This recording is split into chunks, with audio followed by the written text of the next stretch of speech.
Eu sempre acreditei que o silêncio era a resposta mais barulhenta que alguém poderia oferecer, mas nunca imaginei que ele gritaria tão alto dentro do meu próprio carro, enquanto os pneus devoravam o asfalto molhado da rodovia Castelo Branco. Eram 2 horas da tarde de uma sexta-feira cinzenta, e o que me movia não era o amor nem a saudade, mas uma sensação gélida que havia se instalado na base da minha nuca há 3 dias. Maurício havia dito que precisava de um tempo sozinho no nosso sítio para refletir sobre os rumos dos negócios e recarregar as energias. Ele utilizou aquele tom de voz condescendente que vinha aperfeiçoando nos últimos 5 anos. Aquele que sugeria que eu, Elizabeth, não teria capacidade intelectual para compreender a complexidade do mundo corporativo em que ele, o grande executivo, transitava. A decisão de ir até lá, sem avisar, não foi planejada com antecedência. Foi um impulso. Uma surpresa. Como eu tentava convencer a mim mesma, enquanto apertava o volante com os nós dos dedos brancos de tensão. Mas, no fundo, a surpresa seria minha. Eu sentia um ar estranho, uma densidade na atmosfera que não tinha relação com a neblina que cobria a serra. Era o peso da intuição feminina, aquela que ignoramos para manter a paz doméstica, mas que, quando desperta, se torna um animal indomável. Eu carregava no banco do carona uma cesta com os vinhos que ele dizia apreciar e alguns queijos importados. Parecia ridículo agora olhar para aquela cesta de vime adornada com uma fita vermelha, enquanto meu estômago se contorcia em nós cegos. Eu estava indo salvar meu casamento ou assistir ao seu funeral? Eu não sabia responder. Só sabia que precisava ver os olhos dele quando eu atravessasse a porta. Para entender o porquê daquela viagem, é preciso entender quem eu havia me tornado ao lado de Maurício. Nós éramos casados há 25 anos, bodas de prata que, ironicamente, haviam perdido o brilho muito tempo antes de completarmos a data. No início, éramos parceiros. Construímos nosso patrimônio tijolo por tijolo, eu sempre nos bastidores, gerenciando, organizando, garantindo que a base fosse sólida para que ele pudesse brilhar publicamente. Mas, à medida que a conta bancária crescia, o respeito dele por mim diminuía na mesma proporção. Nos últimos tempos, a minha presença parecia ofendê-lo. Não eram agressões físicas, longe disso. Maurício era muito civilizado para levantar a mão. A violência dele era cirúrgica, verbal e psicológica. Ele fazia questão de deixar claro, em cada jantar, em cada breve interação no corredor da nossa casa enorme e vazia, que eu havia me tornado obsoleta. Lembro-me de uma noite, 2 semanas antes daquela viagem, quando tentei opinar sobre a decoração da sala de estar para um evento que ele daria. Ele nem sequer levantou os olhos do tablet. Apenas murmurou que eu deveria deixar essas coisas para quem tinha gosto refinado e jovialidade, insinuando que o meu tempo e o meu senso estético haviam expirado junto com a minha juventude. Ele comentou, como quem comenta sobre o tempo, que eu estava ficando parecida com uma peça de mobília antiga que a gente guarda por pena, mas que não combina mais com a sala nova. Aquilo doeu mais do que um tapa. E foi com esse eco de mobília antiga na cabeça que eu dirigia rumo ao sítio. A estrada de terra que levava à propriedade estava barrenta, devido à chuva fina que caía sem trégua. O portão principal estava apenas encostado, o que já era um sinal de descuido atípico para Maurício, um homem obcecado por segurança e controle. Empurrei o portão com o para-choque do carro, devagar, sem tocar o interfone. Eu queria ser um fantasma. Eu queria ver a realidade crua, sem o filtro da preparação que ele faria, se soubesse que eu estava chegando. A casa de campo era um refúgio luxuoso, cercado por araucárias e com uma vista privilegiada para um vale. Era o nosso santuário, ou pelo menos, costumava ser. Assim que a casa surgiu no meu campo de visão, meu coração falhou uma batida. Havia um carro estacionado ao lado do SUV preto de Maurício. Um conversível vermelho, ostensivo, vulgar, que gritava por atenção. Não era o carro de nenhum dos sócios dele. Não era o carro de nenhum amigo que eu conhecesse. Era um intruso de metal e borracha, manchando a paisagem bucólica, que eu ajudei a apagar e a construir. Desliguei o motor do meu carro ainda na descida, deixando que a gravidade o levasse silenciosamente até parar a alguns metros da entrada. O silêncio do lugar era quebrado apenas pelo som da chuva nas folhas e por uma música abafada que vinha de dentro da casa. Uma batida eletrônica, jovem, repetitiva, algo que Maurício costumava abominar, dizendo que era ruído para mentes fracas. Saí do carro. A chuva molhou meu rosto imediatamente, misturando-se ao suor frio que brotava na minha testa. A porta da frente estava destrancada. Eu girei a maçaneta com a mão trêmula, sentindo o metal gelado contra a palma suada. O hall de entrada cheirava a incenso doce e a algo mais pungente, um perfume floral excessivamente forte que não era o meu. Havia roupas espalhadas pelo chão de madeira rústica. Não roupas dobradas ou deixadas numa cadeira, mas peças atiradas com pressa, com desejo, com desleixo. Reconheci a camisa social de Maurício, aquela de linho italiano que eu mesma havia buscado na lavanderia na semana anterior. E, misturadas a ela, peças minúsculas de renda preta e um vestido curto de tecido sintético barato que parecia uma segunda pele. Meu estômago revirou. A música vinha da área da piscina interna, que ficava conectada à sala principal por grandes portas de vidro. Caminhei até lá, meus passos abafados pelo tapete persa. Eu me sentia uma ladra na minha própria vida. E então, eu os vi. A cena não teve nada de cinematográfica no sentido romântico. Foi grotesca. Maurício estava na espreguiçadeira de teca, com uma taça de champanhe na mão. O meu champanhe preferido, notei com uma pontada de ódio. E sobre ele, cavalgando com uma intimidade possessiva e debochada, estava ela. Agnes. Eu sabia quem ela era, embora nunca tivéssemos sido apresentadas formalmente. Ela era a estagiária prodígio, que Maurício mencionara algumas vezes, sempre com um sorriso de canto de boca que eu, tolamente, interpretara como orgulho profissional. 24 anos. A pele firme, o cabelo tingido de um loiro platinado agressivo, o corpo exibido sem pudor algum. Ela ria de algo que ele dizia, jogando a cabeça para trás, fazendo questão de mostrar o pescoço longo e jovem. Eu fiquei paralisada. O título da minha vida naquele momento poderia ser exatamente aquele. Paralisada de choque. Não gritei. Não chorei. Apenas fiquei ali, parada na penumbra da sala, observando o meu marido, o homem com quem dividi metade da minha existência, tocando aquela mulher com uma avidez que ele não dedicava a mim há mais de uma década. Foi Agnes quem me viu primeiro. Em vez de se cobrir, em vez de gritar de susto, em vez de demonstrar qualquer resquício de vergonha ou decência humana, ela parou o movimento.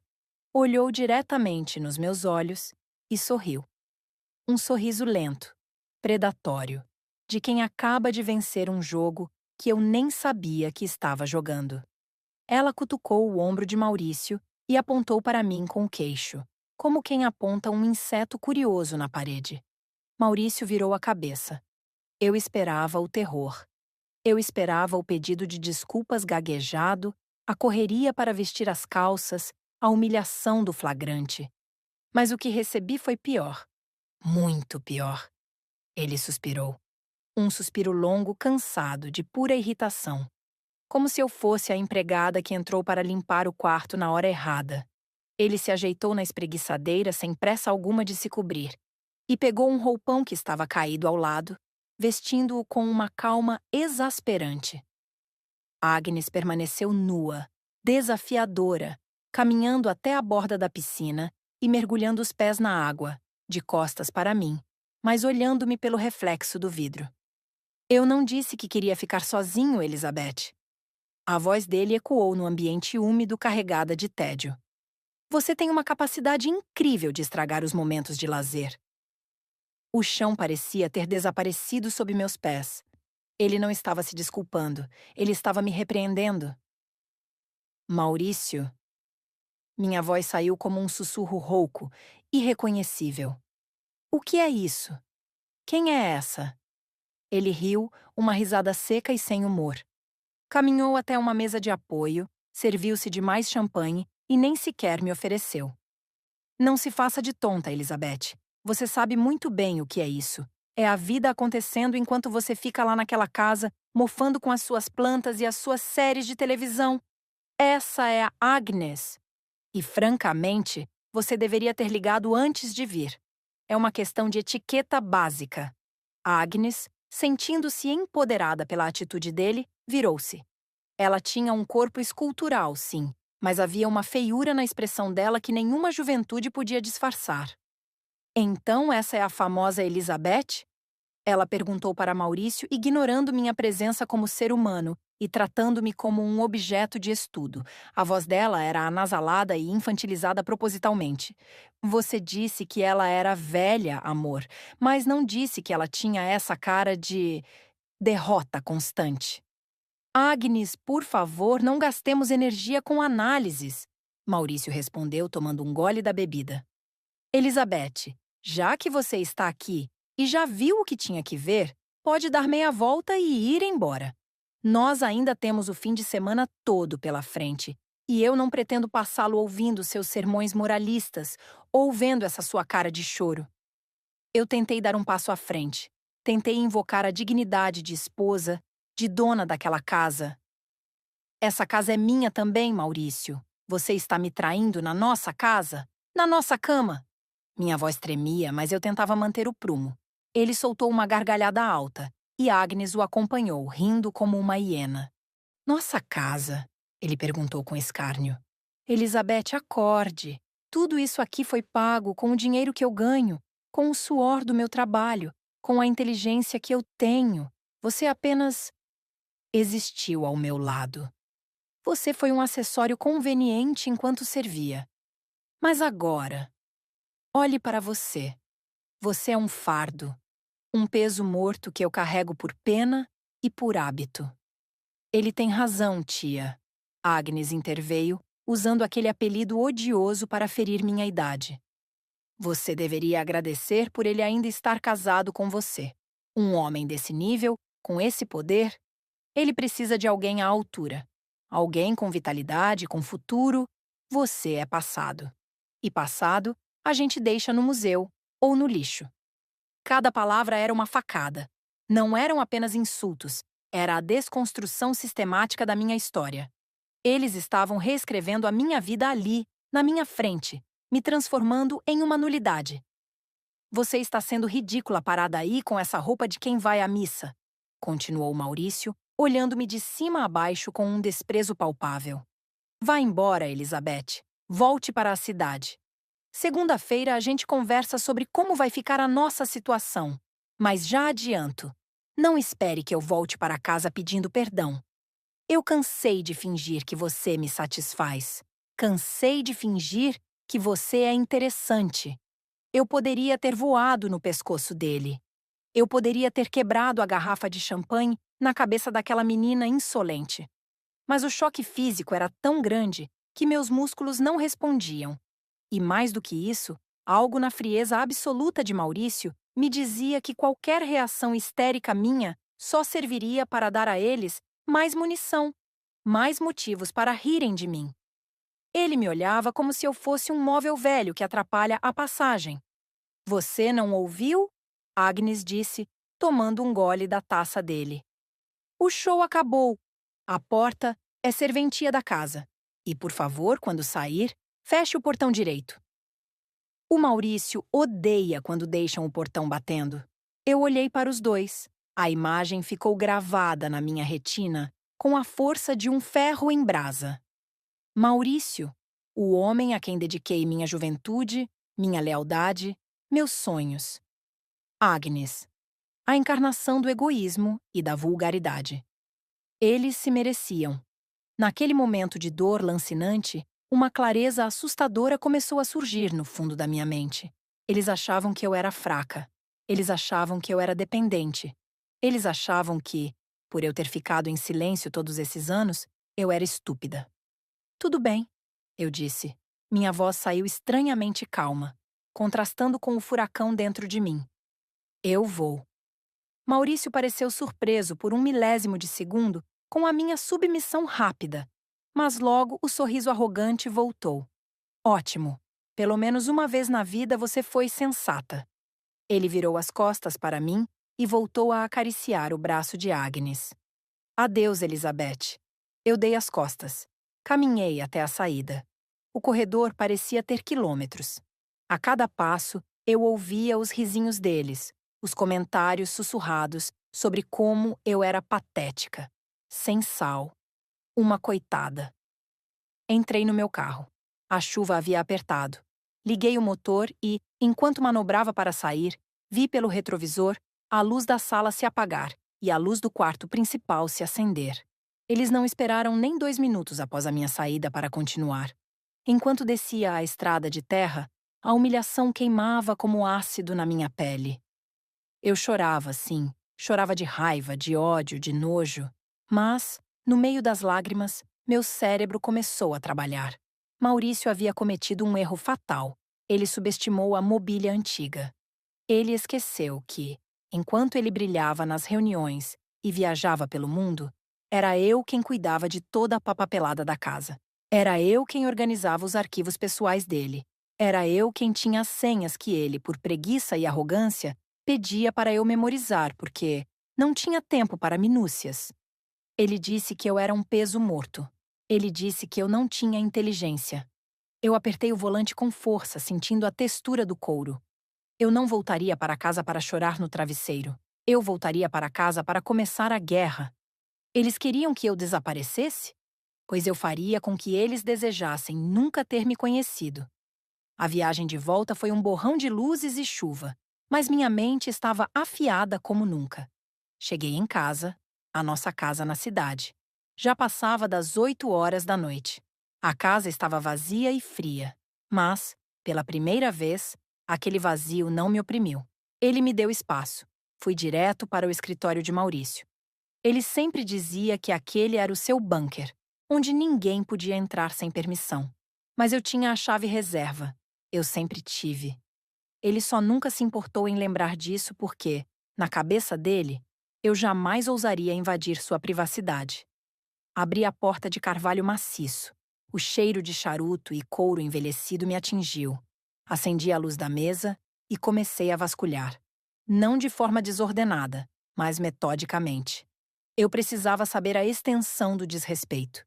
E o que encontrei foi muito pior do que uma traição carnal.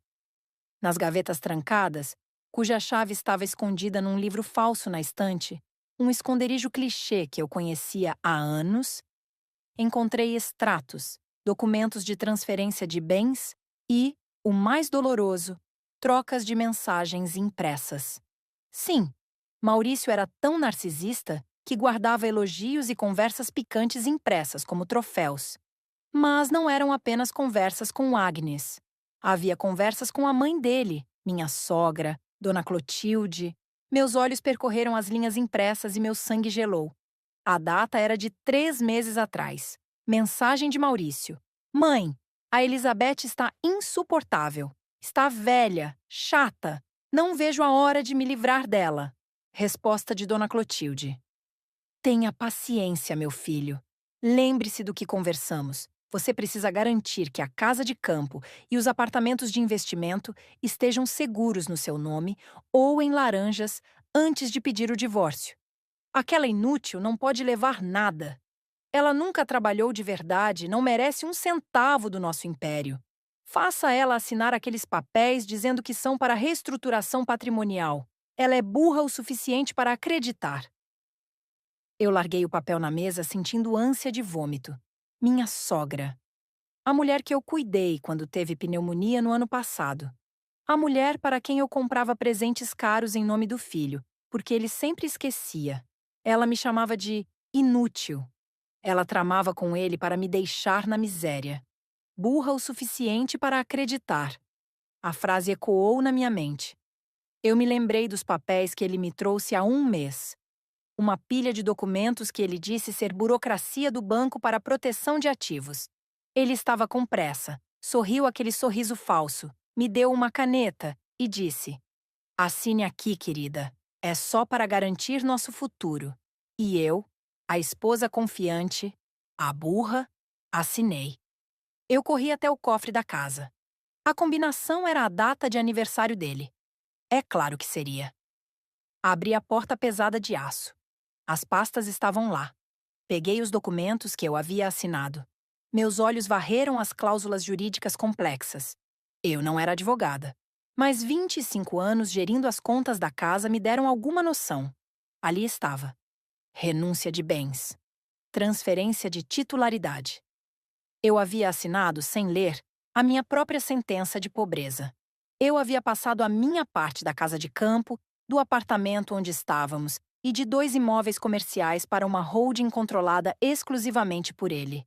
Eu caí sentada no chão frio do escritório. As lágrimas secaram. O que sobrou foi um vazio árido, e nesse vazio, uma chama negra começou a crescer. Eles não apenas me traíram, eles planejaram a minha destruição. Eles riram da minha bondade. Eles exploraram a minha confiança. Peguei o celular. Havia uma mensagem de voz da minha cunhada, irmã de Maurício, enviada há 2 horas.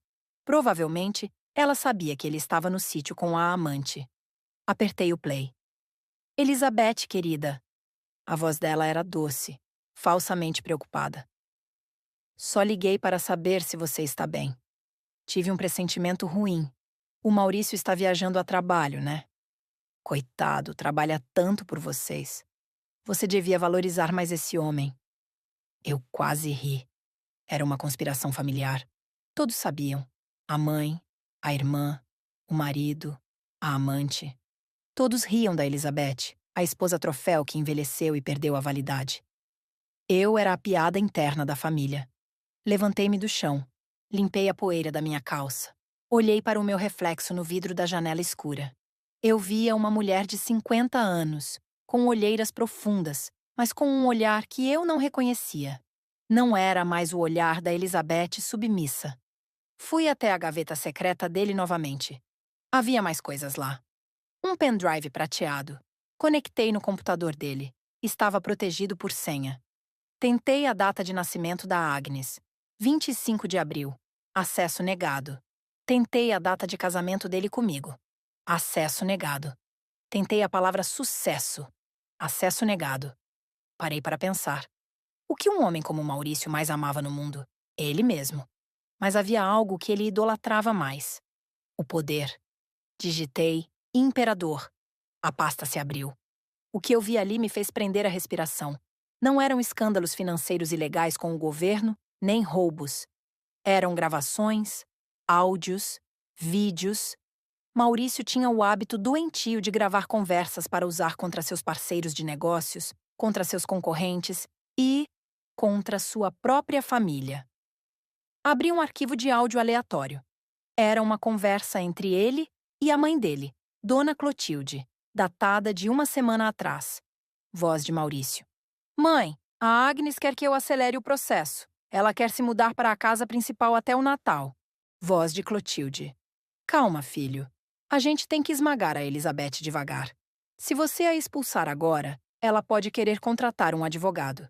Deixe ela assinar a venda da casa de praia primeiro. Faça ela se sentir culpada, diga que ela está gastando demais, diminua a autoestima dela até ela achar que não merece nada. Aí, quando a gente chutar ela para a rua, ela vai sair agradecendo por não ter sido presa por incompetência." Voz de Maurício. "Você é um gênio, mãe.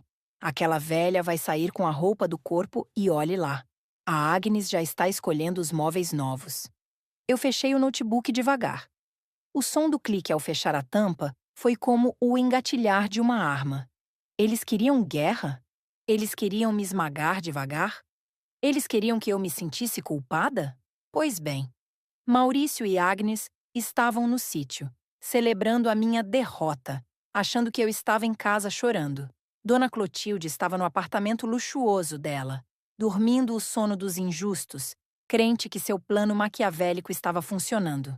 Eles cometeram o erro clássico dos vilões. Cantaram a vitória antes da hora. Eles não sabiam. Mas, ao me humilharem daquela forma, Ao tirarem tudo o que eu tinha a perder, eles me deram a única coisa que eu precisava para vencê-los: a liberdade de não ter piedade. Eu olhei para o relógio. Eram 11 horas da noite. A noite era uma criança. E eu tinha muito trabalho a fazer antes que o sol nascesse. A vingança é um prato que se come frio, dizem. Mas a minha vingança não seria apenas fria. Seria congelante. Seria absoluta. E começaria agora. A madrugada de segunda-feira chegou arrastada, tingida de um cinza mórbido, que combinava perfeitamente com a frieza que havia se instalado no meu peito. Eu não havia pregado o olho por 48 horas, mas o cansaço físico era irrelevante diante da adrenalina gelada que corria nas minhas veias. Durante aquele fim de semana solitário na nossa casa principal, eu havia dissecado a vida de Maurício e da minha sogra, a senhora Clotilde, com a precisão de um legista. O que encontrei no pendrive e nos documentos do cofre não era apenas um plano de separação, era um projeto de aniquilação. Eles não queriam apenas se livrar de mim, eles queriam me apagar, me deixar sem teto, sem história e sem dignidade, rindo enquanto eu imploraria por migalhas. Quando ouvi o barulho do motor do carro de Maurício entrando na garagem às 7 horas da manhã, meu coração não acelerou de medo. Ele bateu num ritmo lento e pesado, como um tambor de guerra. Eu estava sentada na mesa do café da manhã, impecável, vestida com uma blusa de seda pérola e calças de alfaiataria preta. A mesa estava posta com a prataria e a porcelana, que ele tanto gostava de exibir para as visitas, mas que raramente usava comigo. Ele entrou na cozinha trazendo consigo o cheiro da chuva e, sutilmente, aquele perfume floral enjoativo de Agnes impregnado na jaqueta. Ele parou ao me ver, esperando encontrar uma mulher destruída, com os olhos inchados de choro, pronta para fazer um escândalo. Ao invés disso, eu servi uma xícara de café preto, fumegante, e empurrei suavemente na direção do lugar dele, à mesa. Bom dia, Maurício, eu disse. Minha voz não tremia. Era plana, polida, quase metálica. Maurício estreitou os olhos desconfiado. Ele puxou a cadeira e sentou-se, observando-me como se eu fosse um animal exótico que aprendera um truque novo. Ele tomou um gole do café, testando o terreno. Você está estranhamente calma para quem fez aquele papelão no sítio na sexta-feira. Ele comentou com a boca cheia de torrada. Achei que encontraria você fazendo as malas ou trancada no quarto tendo um ataque de nervos. Eu refleti muito no fim de semana, respondi, mantendo o contato visual, mas focando num ponto vazio atrás da cabeça dele para não demonstrar o nojo que eu sentia. Percebi que você tem razão em muitos pontos. Nós não somos mais os mesmos. E brigar não vai resolver a situação patrimonial. Os olhos dele brilharam. Era a ganância. Ele interpretou minha resignação como derrota absoluta. Para um homem como Maurício, as pessoas se dividiam em apenas duas categorias: predadores e presas. E ele tinha certeza absoluta de que eu era a presa abatida. Fico feliz que você tenha finalmente usado esse cérebro para algo útil, Elizabeth. Ele disse, relaxando os ombros e soltando uma risada de alívio. Veja bem, eu não sou um monstro. A Agnes é jovem. Ela me dá uma energia que você... Bem, sejamos francos. Você já não tem há uns 15 anos. Mas eu quero que você fique bem. A hipocrisia dele era palpável. Ele queria que eu ficasse bem, assinando a minha própria sentença de miséria. A minha mãe vai passar aqui hoje à tarde. Ele continuou, limpando a boca com o guardanapo de linho. Ela quer conversar com você sobre a transição. Ela tem umas ideias ótimas sobre como você pode viver uma vida mais simples e adequada à sua nova realidade. Talvez um apartamento térreo naquele bairro perto do centro antigo. É mais barato e você não precisará subir escadas quando a velhice chegar de vez. Eu apertei a porcelana da xícara com força suficiente para trincar a asa, mas mantive o rosto sereno. Ele estava me despachando para um bairro decadente enquanto planejava colocar a amante de 24 anos na casa que eu decorei.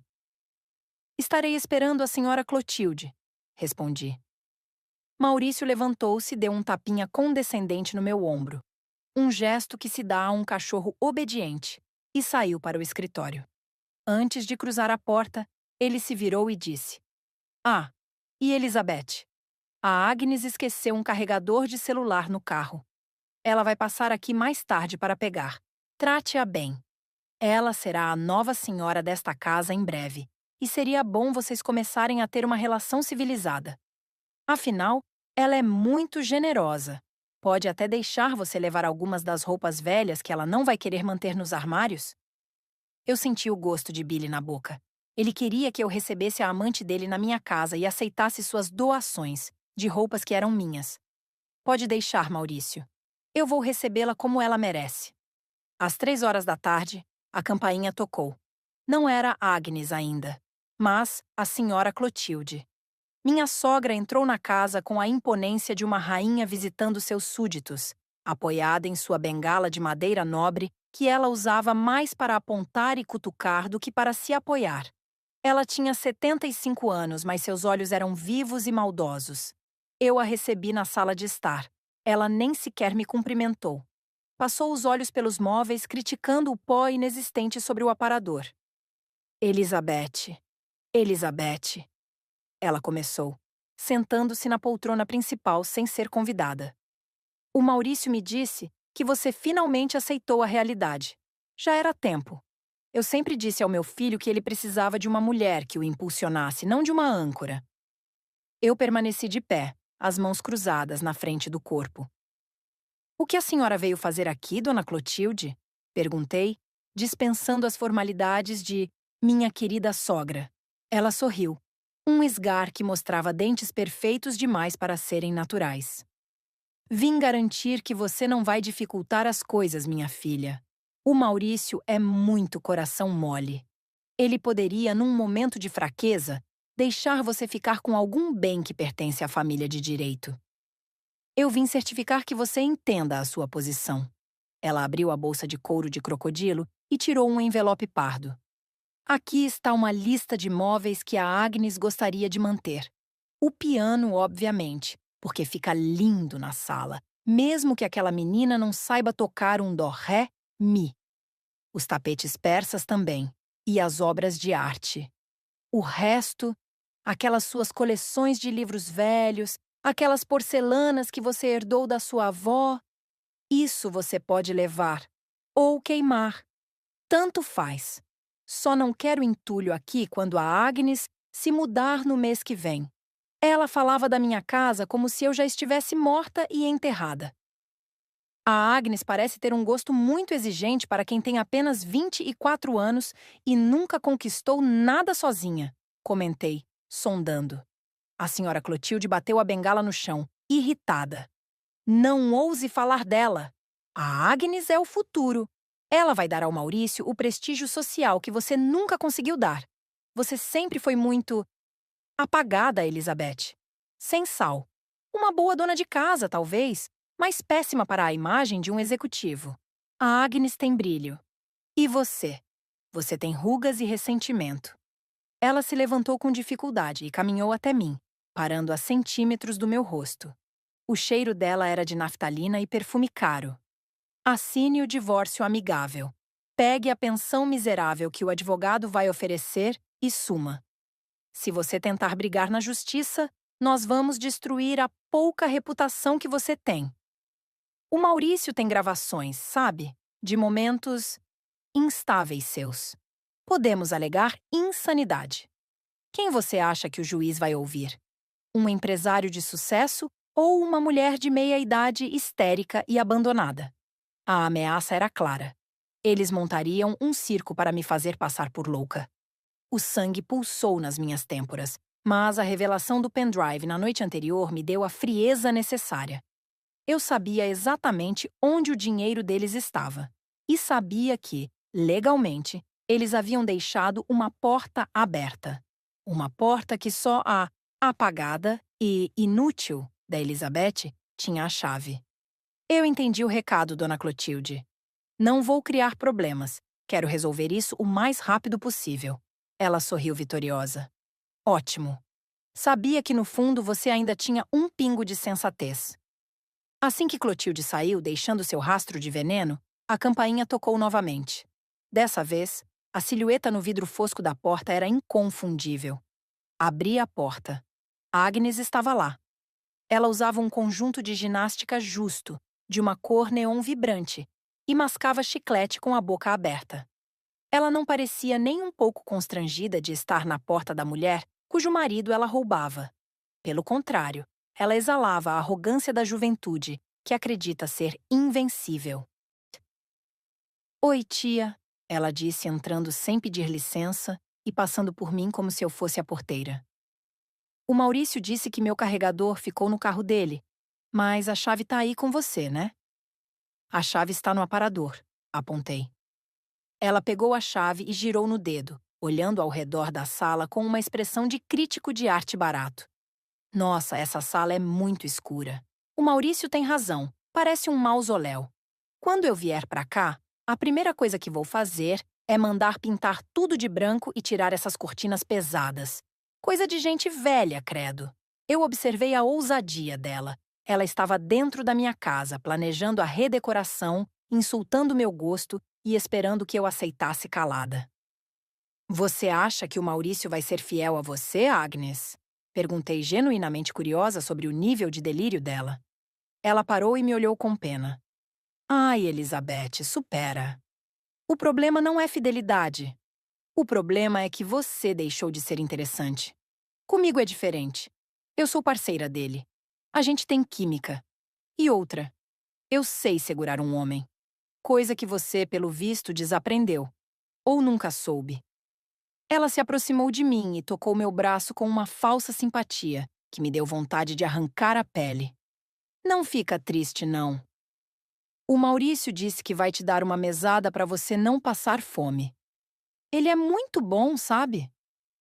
Você devia ser grata por ele não te deixar na Rua da Amargura, depois de tantos anos sugando o dinheiro dele." Sugando. Eu, que trabalhei nos primeiros 10 anos do nosso casamento em 2 empregos para que ele pudesse terminar a pós-graduação e abrir a primeira empresa. Eu, que vendi as joias da minha mãe para pagar a primeira sala comercial dele. A história tinha sido reescrita, e eu era a vilã parasita na versão deles. "Pegue o seu carregador e saia da minha casa, Agnes", eu disse num tom baixo. Ela riu e foi até a garagem. Voltou minutos depois, jogando a chave no aparador com estrépito. "Tchauzinho, Beth. Aproveita os últimos dias. O caminhão de mudança chega logo." Quando ela fechou a porta, eu fui até o banheiro social e vomitei. Não de tristeza, mas de puro nojo físico. A presença deles era tóxica.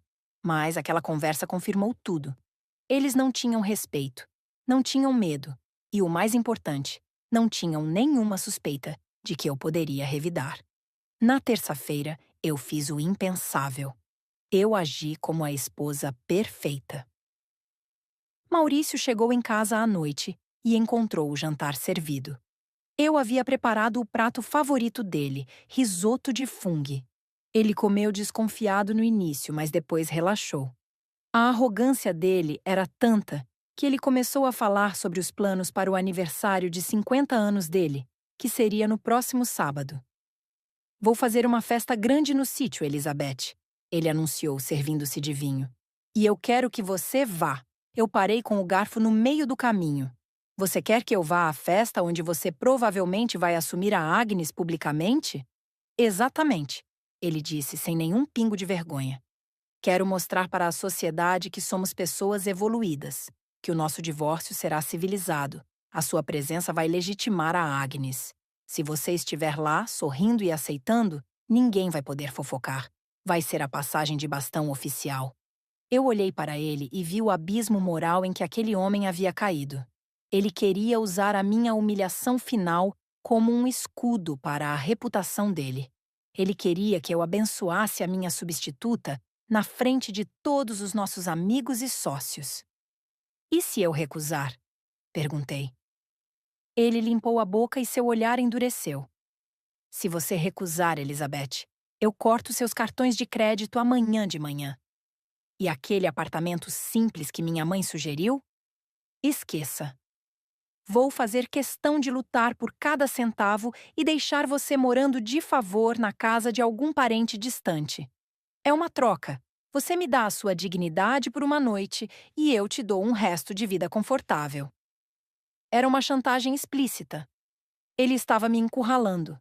Tudo bem, eu disse, baixando os olhos como uma mulher derrotada. Eu vou. Eu faço o que você quiser. Só não me deixe sem nada, Maurício. Por favor. Ele sorriu, satisfeito com o meu medo. Sabia que você seria razoável. Esteja pronta no sábado de manhã. Você vai antes para ajudar a organizar a equipe do buffet. Afinal, você sempre foi boa com a criadagem. Na quarta-feira, enquanto Maurício estava no trabalho e Agnes provavelmente gastava o dinheiro dele no shopping, eu fui ao banco. Não ao banco onde tínhamos a conta conjunta que ele monitorava, mas à agência central onde, 25 anos atrás, havíamos aberto a conta da primeira empresa. Fui atendida pelo gerente antigo, o Sr. Alberto, que me conhecia desde a época em que eu depositava cheques de pequenos valores. Dona Elizabeth, que surpresa boa! O Sr. Maurício não veio? Não, Sr. Alberto. Vim tratar de uma atualização cadastral da holding. Eu estava blefando, rezando para que a minha memória estivesse certa. Quando Maurício criou a estrutura complexa de empresas para esconder o patrimônio, ele usou a base daquela primeira empresa antiga para ter isenção fiscal por tempo de existência. E naquela empresa... Ah, sim, a Holding M&E. O Sr. Maurício movimenta tudo digitalmente hoje em dia, mas... Ele consultou o sistema. Curioso. O Estatuto Social nunca foi alterado no cartório original. Apenas foram feitos aditivos contratuais de gaveta que o banco tem cópia. Meu coração disparou. E nesses estatutos originais, Sr. Alberto? Quem tem a assinatura majoritária para a venda de ativos imobiliários e movimentações acima de R$ 500 mil? Ele ajustou os óculos lendo a tela. Bem, aqui consta que qualquer movimentação de bens imóveis ou liquidação de ativos requer a assinatura conjunta dos sócios fundadores. Ou, deixe-me ver. Ah, aqui está.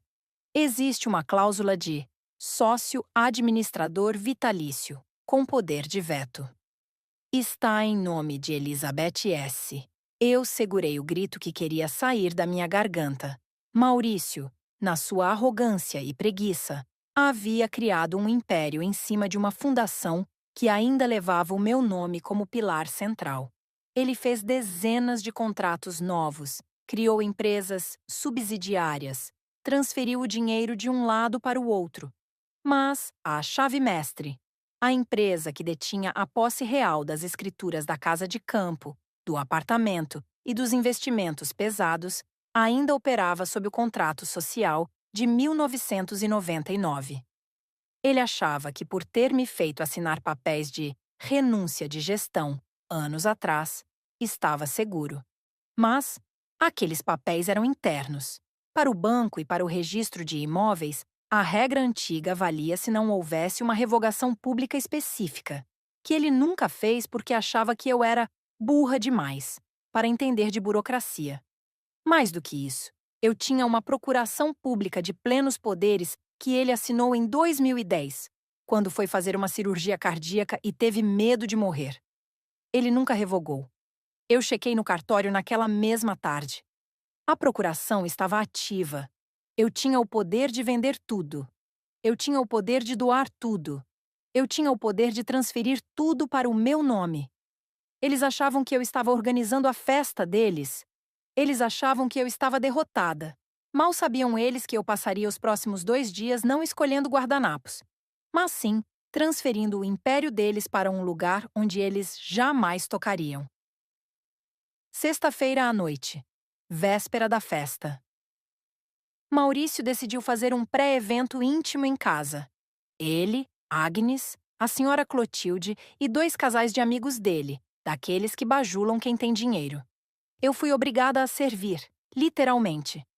Maurício dispensou a empregada doméstica mais cedo e disse: "A Elizabeth sabe onde estão as coisas. Ela serve." Eu caminhei pela sala com uma bandeja de canapés. Agnes estava sentada no meu sofá, com os pés em cima da mesa de centro, bebendo meu vinho. Esse patê está meio sem sal, Elizabeth, ela disse em voz alta, fazendo os amigos rirem. Na próxima, tenta colocar um pouco mais de tempero. Mas tudo bem, a gente releva, né, amor? Ela deve estar nervosa.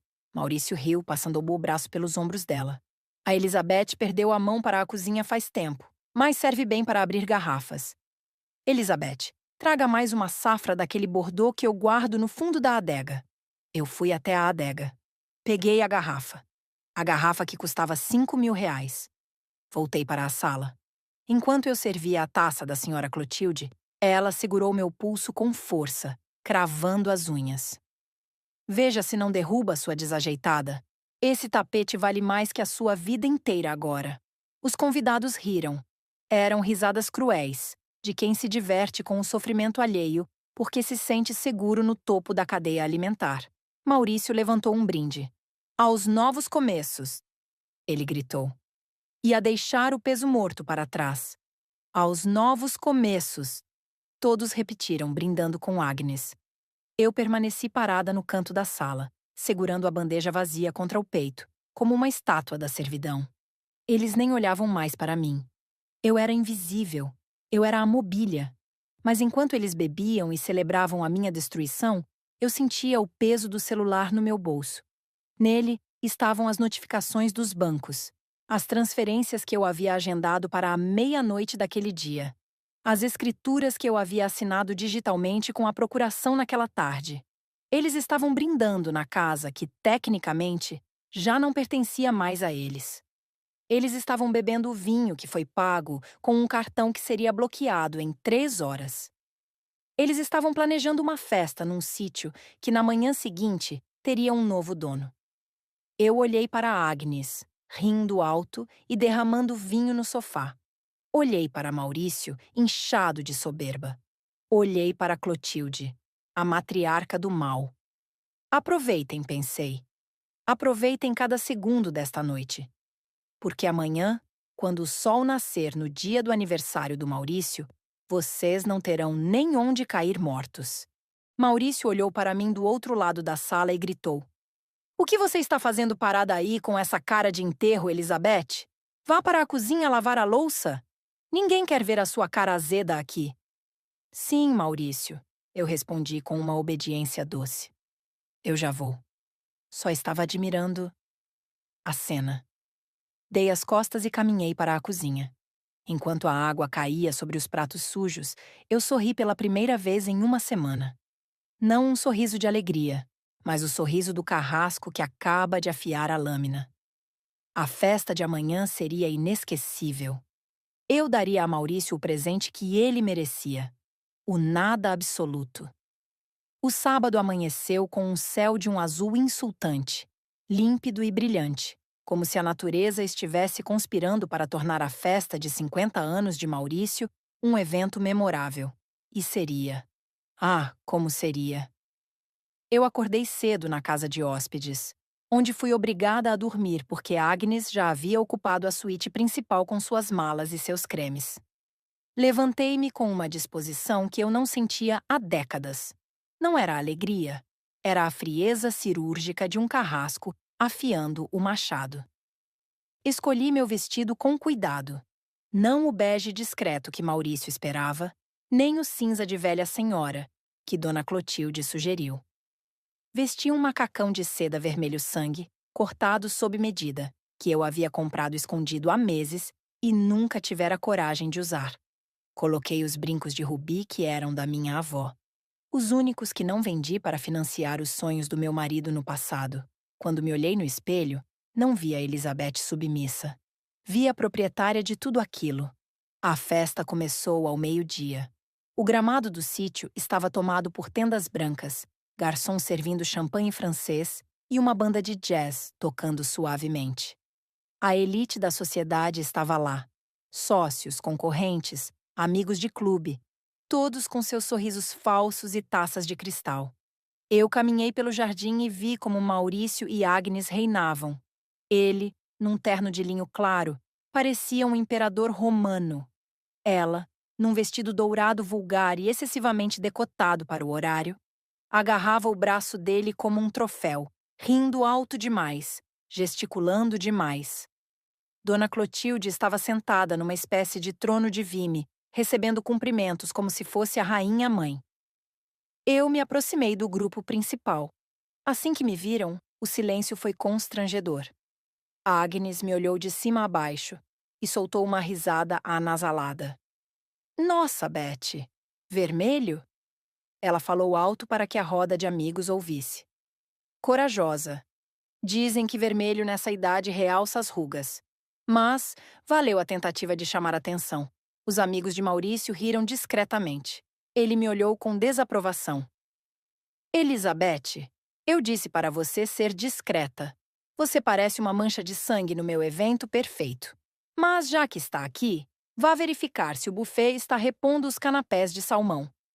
Alguns convidados reclamaram da demora. Dona Clotilde, aproveitando a plateia, complementou. E, por favor, não fique circulando muito entre os convidados importantes.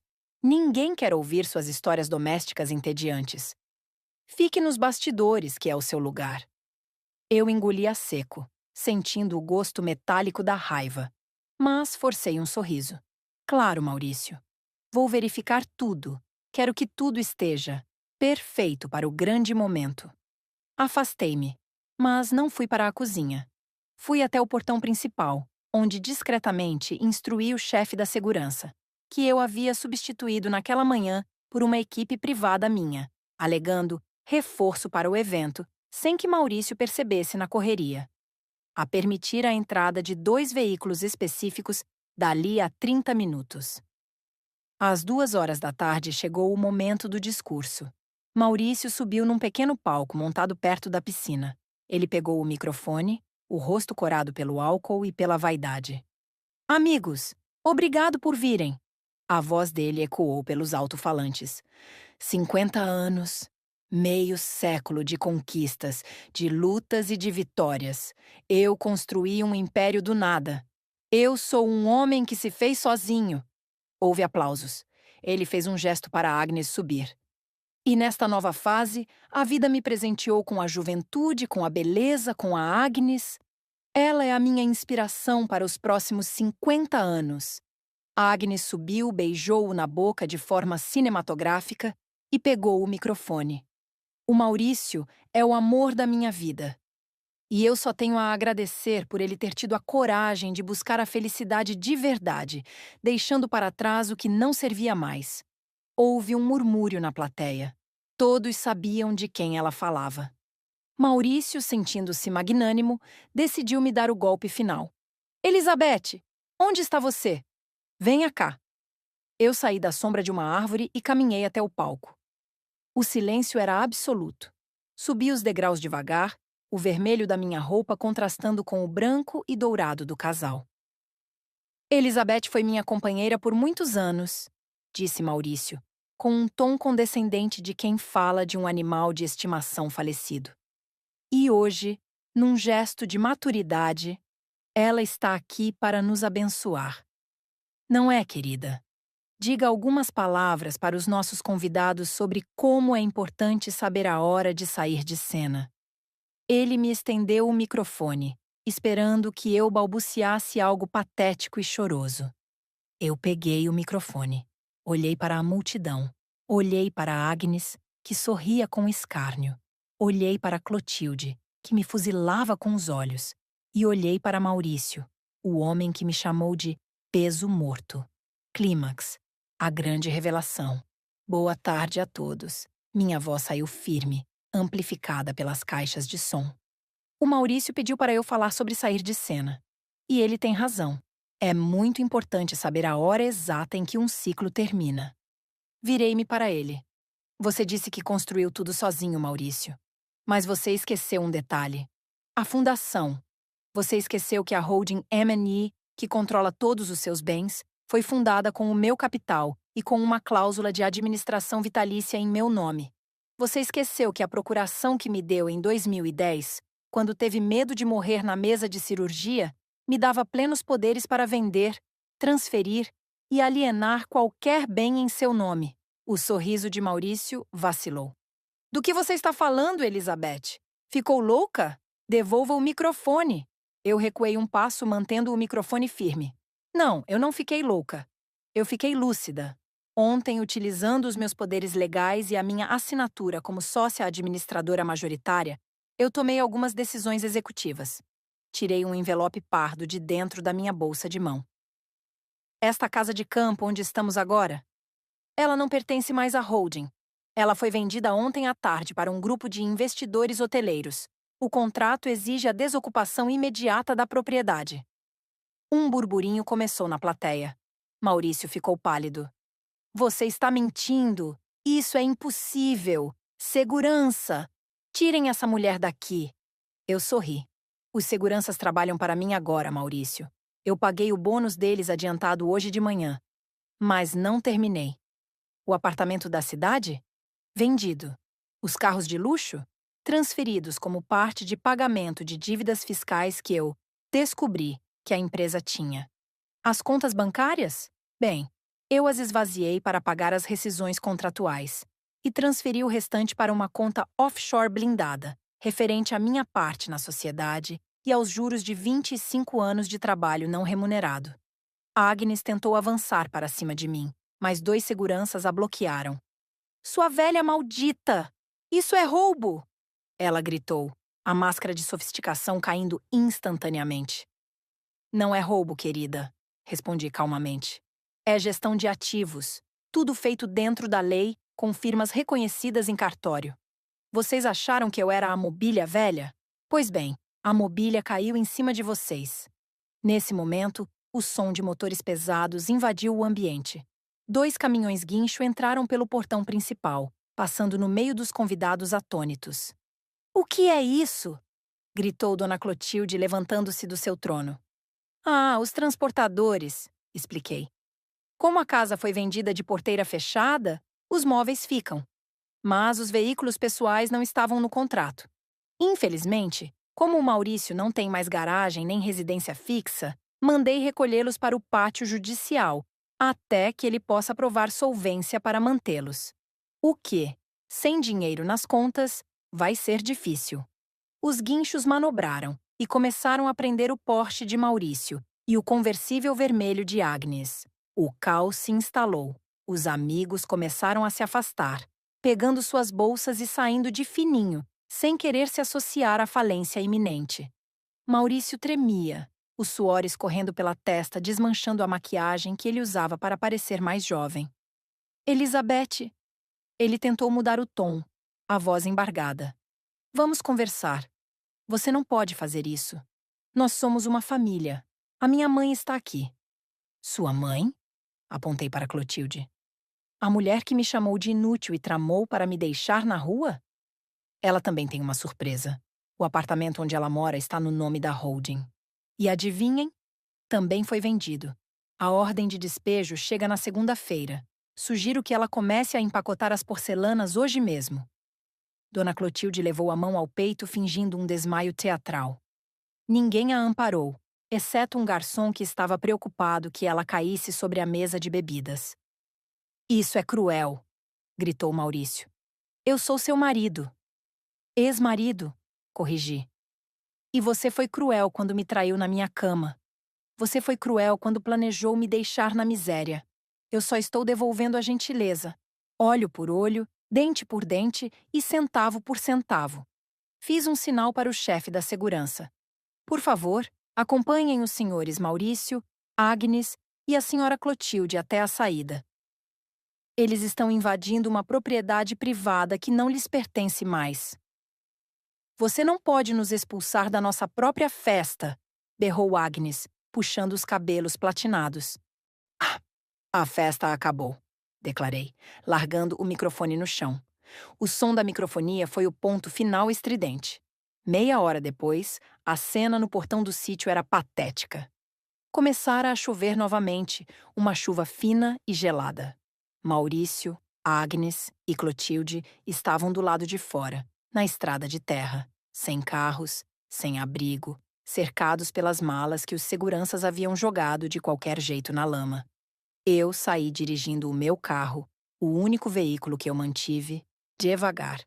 Abaixei o vidro elétrico ao passar por eles. Eles pareciam ratos molhados. A roupa branca de Maurício estava suja de barro. O vestido de Agnes grudava no corpo. E o rímel escorria pelo rosto dela, transformando-a numa figura de horror. Clotilde estava sentada em cima de uma mala, chorando de verdade pela primeira vez na vida.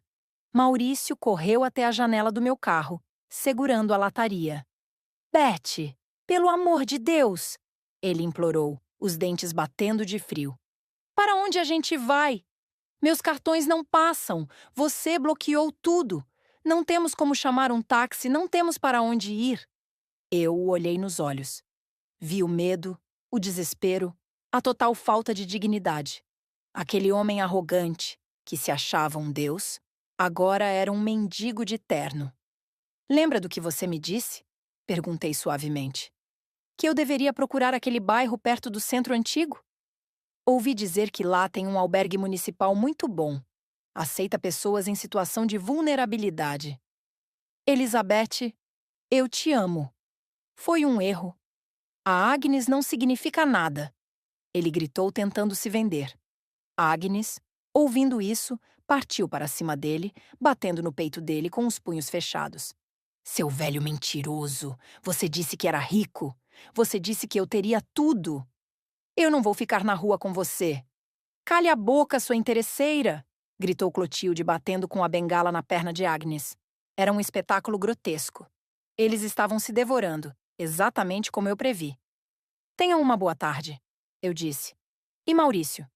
Feliz aniversário. Subi o vidro. Acelerava o carro, deixando para trás os gritos, os xingamentos e a imagem dos três se debatendo na lama, sem teto, sem dinheiro e, principalmente, sem ninguém para culpar além de si mesmos. 3 meses se passaram desde aquele dia. Estou escrevendo isso da varanda de uma vila na Toscana. O ar aqui é leve, cheira a uvas e liberdade. O dinheiro da venda dos imóveis e da liquidação da empresa me garantiu uma vida onde a única preocupação que tenho é escolher qual vinho vou beber no jantar. Fiquei sabendo, por meio de conhecidos que ainda mantêm contato, principalmente para fofocar, o destino dos três. Maurício não conseguiu reerguer nada. Com o nome sujo, sem crédito e com a reputação destruída na sociedade, ninguém quer fazer negócios com um homem que foi enganado pela própria esposa, inútil, e perdeu tudo. Ele está morando num quarto e sala na periferia, trabalhando como vendedor de consórcios por telefone. Ele me ligou algumas vezes, chorando, mas bloqueei o número. Agnes o abandonou naquela mesma tarde, pegando carona com um caminhoneiro que passava na estrada. Dizem que ela tentou aplicar o golpe em outro empresário, mas a história da festa viralizou na cidade, e ela ficou marcada. Hoje trabalha como recepcionista numa academia de bairro e mora de favor com uma tia que a detesta. Dona Clotilde foi a que teve o pior destino.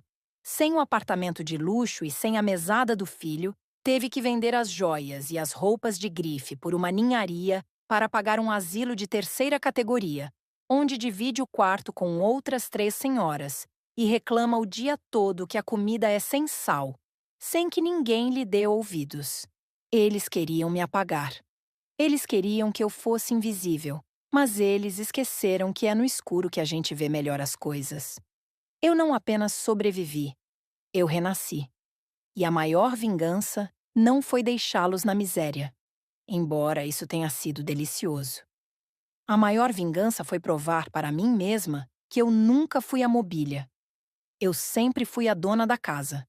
Agora, a única coisa que me pergunto é: será que devo pedir o tinto ou o branco para acompanhar o pôr do sol? Acho que vou de tinto, da cor do vestido que usei no dia em que enterrei o meu passado. Se você gostou dessa reviravolta e quer acompanhar mais histórias de superação e justiça implacável, não se esqueça de se inscrever no canal, deixar o seu like e compartilhar este vídeo. A sua interação ajuda a trazer mais conteúdos como este. Até a próxima!